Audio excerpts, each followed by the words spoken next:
ছটি বাজ পাখিকে উদ্ধার করল দুর্গাপুরের বন দপ্তর। এই ছটি বাজ পাখিকে পাচার করা হচ্ছিল বিহার থেকে বর্ধমান জেলার উদ্দেশ্যে। দুর্গাপুরের বাঁশকোপা টোল প্লাজায় দুর্গাপুরের রেঞ্জ অফিসার সুদীপ বন্দ্যোপাধ্যায় তার টিম নিয়ে দীর্ঘক্ষণ অপেক্ষা করেছিলেন এই দুষ্কৃতীকে ধরার জন্য। অবশেষে সেই দুষ্কৃতী যখন বাঁশকোপা টোল প্লাজায় সেই ছোট 4 চাকা গাড়ি করে আসে, তখন সেখান থেকে উদ্ধার করা হয় 6টি বাজ পাখি, এবং এই 6টি বাজ পাখিকে উদ্ধার করে দুর্গাপুরের বন দপ্তরে নিয়ে আসা হয়েছে। উদ্ধার করা হয়েছে গাড়ির চালককে। তিনি পূর্ব বর্ধমানের বাসিন্দা। তাকে দুর্গাপুর মহকুমা আদালতে তোলা হয়েছে এবং তাকে হেফাজতে নিয়ে এই চক্রের সঙ্গে আরও কারা জড়িত আছে তা নিয়ে তদন্ত শুরু হয়েছে। এর আগেও দুর্গাপুরের বাঁশকোপা টোল প্লাজা থেকে টিয়া এবং ময়না বিভিন্ন প্রজাতির পাখি ধরা পড়েছে দুর্গাপুরের বন দপ্তরের হাতে পাচার হওয়ার আগেই।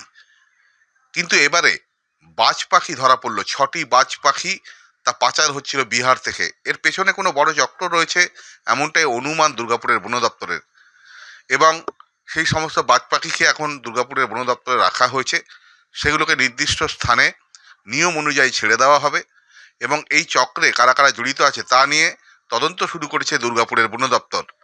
দুর্গাপুরের রেঞ্জ অফিসার সুদীপ বন্দ্যোপাধ্যায় জানিয়েছেন যে যাকে ধরা হয়েছে, যে গাড়ির চালককে ধরা হয়েছে, তাকে জেরা করে এই চক্রে আরও কারা জড়িত আছে তা নিয়ে তদন্ত শুরু হয়েছে, এবং খুব শীঘ্রই বাকি যারা এই পাখি পাচারের সঙ্গে জড়িত, যারা আগে টিয়া ময়না পাচার করতো, সেই সমস্ত বিহারের পুরনো যে সমস্ত ক্রিমিনাল রয়েছে তাদের সঙ্গে এই বাজ পাখি পাচারের নতুন চক্রে আরও কারা রয়েছে তা নিয়ে চুলচেরা তদন্ত শুরু হয়েছে দুর্গাপুরের বন দপ্তরের তরফ থেকে।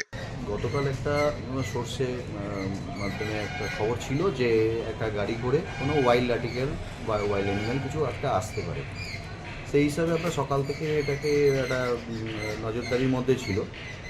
রাত্রি 1:30 নাগাদ আমরা বাঁশকোপা টোল প্লাজা রাজবাঁধের কাছে সেখানে সেই গাড়িটিকে আটক করি, এবং সেই গাড়ি থেকে 6টি শিডিউল 1-এর বাজ পাখি, ফ্যালকন যেটা, সেটাকে উদ্ধার করা হয়।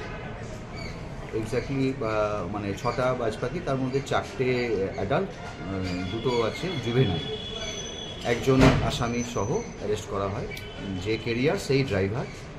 তাকে আমরা অ্যারেস্ট করে আজকে মাননীয় এসিজেএম কোর্টে দুর্গাপুরে। কোথায় নিয়ে যাচ্ছিল কিছু জানা গেছে? আর কোথা থেকেই এটা আসছিল বিহারের সাইড থেকে, এবং এদের ডেস্টিনেশন ছিল আপাতত বর্ধমান। তারপর বর্ধমান থেকে ওদের কী প্ল্যান প্রোগ্রাম ছিল সেটা তদন্ত সাপেক্ষে আরও